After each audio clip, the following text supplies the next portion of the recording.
Facebook page and in all of the usual places. And between now and 9, there's plenty of local Pembrokeshire and some national issues for us to get through. Gordon and I will be joined tonight by Ryan Evans. He's the filmmaker responsible for the unique documentary You Can Have It All, which followed Haverfordwest County through a memorable season that ended in a return to Europe for the first time in almost 20 years. Well, the second series of that documentary launches tomorrow, and we'll get Ryan's insight and find out what it was like to go behind the scenes on a memorable campaign. And we'll also look at some of the latest news from the Oggy Bridgemeadow Stadium, where everything is in full swing as they anticipate the draw for the Europa League, which will be happening a week tomorrow. We've got local cricket and local rugby on the agenda as well this evening. We're going to ask who's going to win the Ashes. They start this week.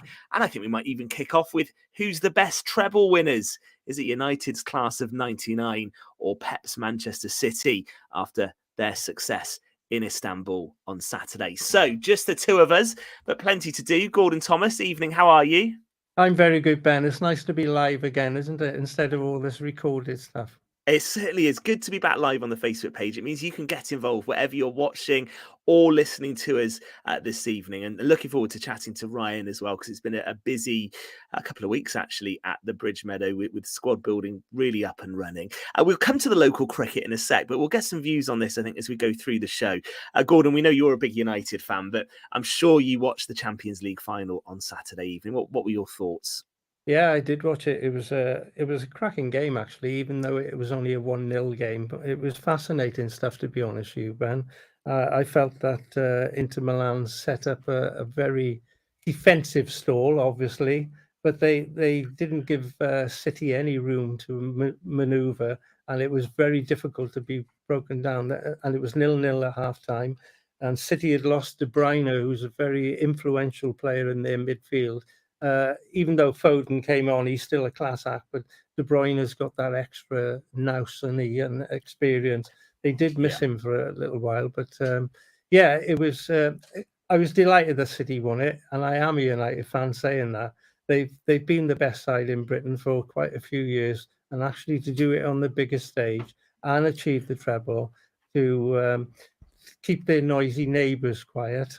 The class of 1999 who did it. It was a great night for Guardiola as well, who's achieved it with Barcelona as well as Manchester City now. Well, I thought, looked quite agitated through the game as well, didn't he? Because Inter Milan did what I thought Inter would have to do. The only way I think they could really try and beat City on Saturday was to take that game as deep as possible. So you wanted them to. You thought really, if it goes to extra time, if they can keep it 0-0 going into extra time, then they might nick a goal. Or it goes to penalties, they might nick something. I thought that was their strategy, and it was tricky for City to break it down. And Pep was agitated; he was very animated on the line, trying to get them to find that breakthrough, which came. And Rodri, by the way, is a really underrated footballer, isn't he? I think for him to score the winner, it was a great finish, wasn't it? It was a tremendous finish. The more you see of it as well, he had a lot of bodies in front of him then, and he actually curled that perfectly into the corner. It was a great effort and well worthy of winning a cup final and ultimately the treble. Fantastic achievement. Well, I think we'll ask this on the show then between now and 9, and leave us a message on the Facebook page. Just who is the best treble side? Is it United's class of 99 or is it this City side of 2023? And actually, when you look at it, it's a really difficult question when you look at the two sides. And it's not easy sometimes to compare teams from different eras, but this one feels like you can make some sort of comparison. And you forget that when Man U beat Bayern back in 99, there was no Roy Keane because he was suspended, no Paul Scholes. They were both booked, weren't they, in the semi-final, I think, against Juventus. So they both missed the final. So United lined up with Schmeichel, Gary Neville, Irwin, Johnson and Stam as their back five. And if you compare that to Edison, Akanji, Diaz, Ake and John Stones, quite a tough comparison. Beckham, Butt, Blomqvist and Giggs, and then Cole and York. And that's against, Rodri, Bernardo Silva, De Bruyne, Gundogan, Grealish and Haaland. It's not an easy one to say. And if you added Scholes and Keane to that United side as well, it's quite a hard comparison. What would you say? We know you're a United fan, Gordon. Yeah. I'm not swaying to United because I am a United fan, but I am going to sway their way. The only reason being the class of '92 being so heavily involved at that time, British players playing for, Manchester United in a European Cup final to beat Bayern Munich. I just feel they edge it over City. Not that I'm taking anything away from our noisy neighbours, the blue neighbours there. They did brilliantly on Saturday and they thoroughly deserved their treble. But in a comparison, you can't really compare it in generations. It's totally different to what football is today. They're probably a bit fitter and quicker today as well, Ben.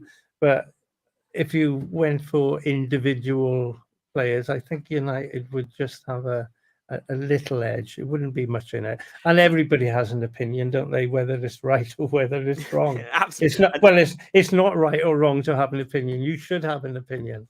I just think for flexibility and variety of that side, I think that City side is as good as anything I've seen, really. And there's a lot going on behind the scenes, isn't there? And financial fair play may well come into it at some point. We don't know what's happening there, so I'm just judging it purely on the football side and what we saw. For me, that City side is one of the best I've seen. So I'll say I think City are the better.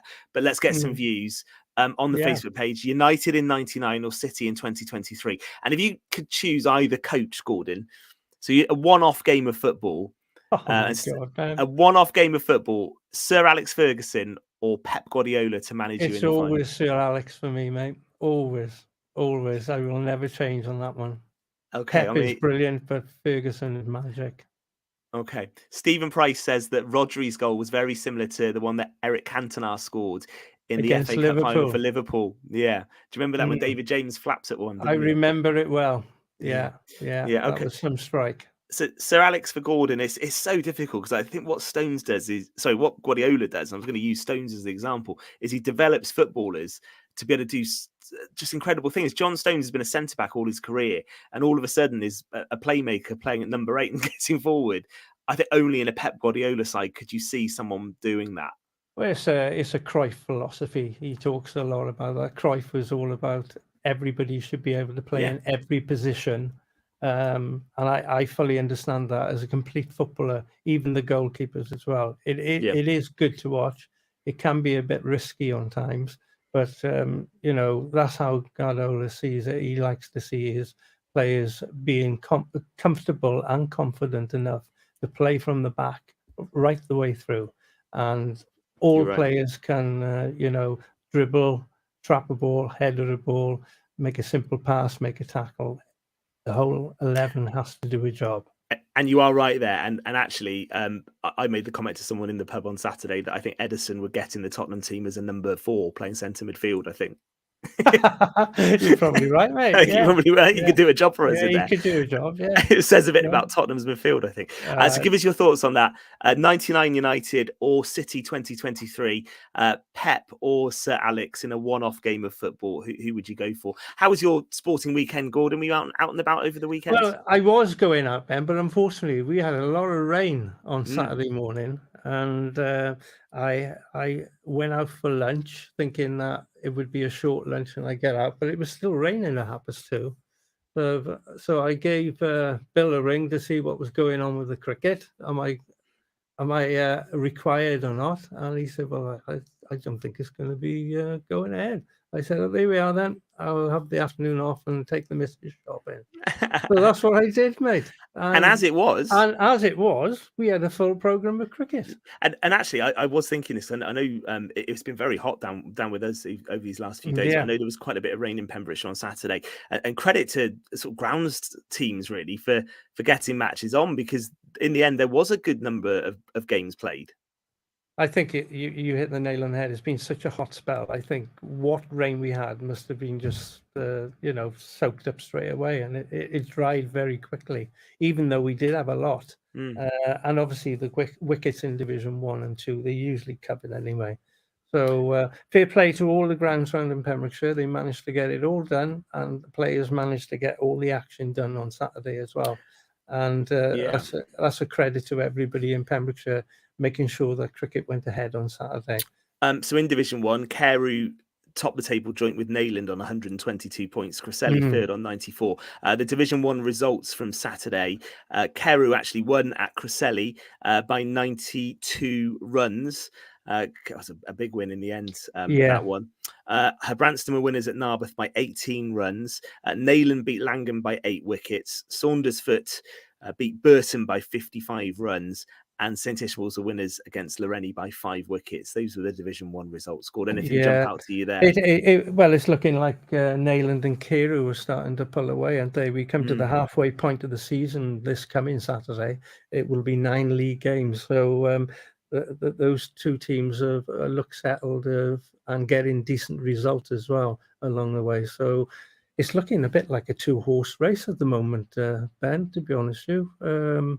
The other team, Langham, I know, went into the game against Neyland. They had a wedding, so there was a lot of the usual players missing, which is a shame, really, because Langham have got a decent side when they're all together. So they would have given Neyland a bit of a stiffer test, I feel, anyway. But unfortunately, you can only beat what's in front of you, and Neyland seem to do that most weeks. Always one for being a bit of an anorak with the laws of cricket as well. We always like that, and it's always a fun pub quiz question. How many methods of dismissal can you name in cricket? Is always a good one. And there was an interesting one actually in the Lawrenny St Ishmael's game. Lawrenny actually had a 10-run deduction on Saturday. It's really rare you see this happen. That was because a batsman ran down the pitch. Right, in the middle of the wicket. Yeah. It's usually. I know that umpires in the past, and perhaps the young lad in question would have had a warning from the umpire. Perhaps he'd already had one. I don't know, but it seems a bit strange to me that they got deducted. That it's very rare it happens. Very rare. Have you ever seen it happen in the Pembrokeshire League? I know Fraser was racking his brains. I haven't seen it myself, but I'm sure it has happened in the past. It would have happened, but as I said, an umpire usually gives the it gives the warning, so the player usually takes heed. But perhaps on this occasion he didn't, and he was given no choice. So you have to accept the umpire's decision, and that's the end of that. I did look it up actually. The rule and the guidance to umpires is that you should warn the batsman first. So you have to he probably did. Yeah, I was going to say you have to assume it probably wasn't. It wasn't just a one-off incident, and the 10-run deduction then just had to be applied. So if anyone could shed any light on that, and have you ever seen anything like that? It would be interesting to know when it last happened, Ben. It would be if somebody could get in touch. I'd be interested to know. Yeah, has that ever happened in a Pembrokeshire League match before? 10-run deduction for Lawrenny. That was for a batsman running on the wicket. Have you ever seen any other quirky incidents like that? Ever had, the mancad? Has that ever happened in Pembrokeshire, or any other strange ones? The only other helmet. The only other thing I've seen is like a bowler going through the actions to bowl, and the batsman has gone out of the crease and he's whipped the bails off. You're quite entitled to do that, but it's really unsporting behaviour. The bowler should actually tell the player, look, if you're going to do that again, I'll be whipping off to make sure he's aware of it. But that I have seen that happen in Pembrokeshire League. That's a few years back, but that did wind up a few people when he did it. But it's good, isn't it? Yeah, of course it is. Yeah, okay. So we'll have that. If there's been ever any strange dismissals or anything like that happen in the Pembrokeshire League, let us know after that 10-run deduction for Lawrenny. That was for a batsman running on the wicket. We've got the Ashes starting later this week as well. I don't know if did you watch any of the World Test Championship final? Australia warming up for the Ashes quite ominously, I thought. Yeah, they're looking strong, aren't they? Let's be honest. And they played against decent opposition in India, to be fair. But they're strong all round, Australia. There's always somebody who comes off with the bat, or somebody who comes off bowling. They're consistent. And England had a warm-up against Ireland. No disrespect to Ireland. That's not the sort of opposition compared to those two sides that were playing in that particular game. But it's going to be an interesting series. I don't think it'll be as one-sided that a lot of people are thinking it may. I think England will do okay. We're struggling for, well, you know better than me, Ben. We're struggling for a spinner because Leach is he's injured and he's out. We were talking about bringing Ali back. Moeen's back, isn't he? Yeah, He is back. They have brought him back. Yeah, he's back. That's an interesting one. But that doesn't really encourage all the other spinners that are playing in the county championship now. They see that happen and not get any sort of international recognition or call up. I know he's got the experience, but he hasn't played for a few seasons. It's a difficult one. That, yeah. He hasn't bowled in red ball cricket for a long time, a couple of years at Test level. Good cricketer, very good cricketer, great record, improves the batting. It does send a bad message to some of the younger spinners, I think. But then there's also the balance of, do you chuck a young spinner into an Ashes Test match? The risk they get carted.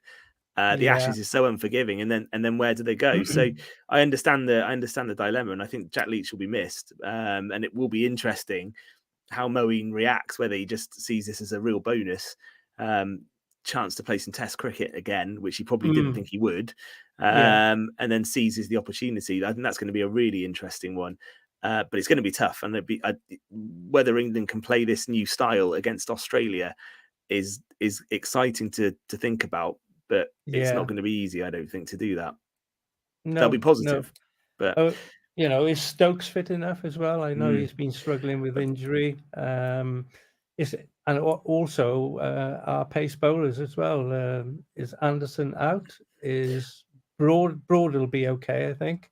But there's a few others that are struggling as well. And you don't really want to be struggling before an Ashes Test. That's what I'm saying. No, there's a few injuries to key players. Well, all starts on Friday. That's before it all kicks off. So all starts on Friday at Edgbaston as well, which is a good venue for the first Test. Yeah, in the Midlands, that will be a good start. Yeah, the Hollies stand will be in full voice. Listen, we'll take a moment and we're going to come back and have a chat to Ryan Evans, who's made this brilliant documentary about Haverfordwest County. If you didn't see the first season, they're all on YouTube still, and they were so good. It was a really, really good series. I love a fly on the wall documentary anyway, so I watched them all. And the first series told the story of Wayne Jones leaving and Nicky Hayen taking over. And this second season launches tomorrow, and obviously following the Bluebirds right the way into Europe. So we'll find out from Ryan how it's been to have all this access, what the season's been like, who he wants Haverfordwest to get in the Europa Conference draw, which is just about a week away. And we'll get some more details about the new series. So we'll do that in just a sec. We'll be back in a few moments. It's Gordon and I with you tonight on Pure West Sport for a Monday evening. And it's really good to have your company once again. We're live on the Pure West Facebook page. Eaton-Evans and Morris Solicitors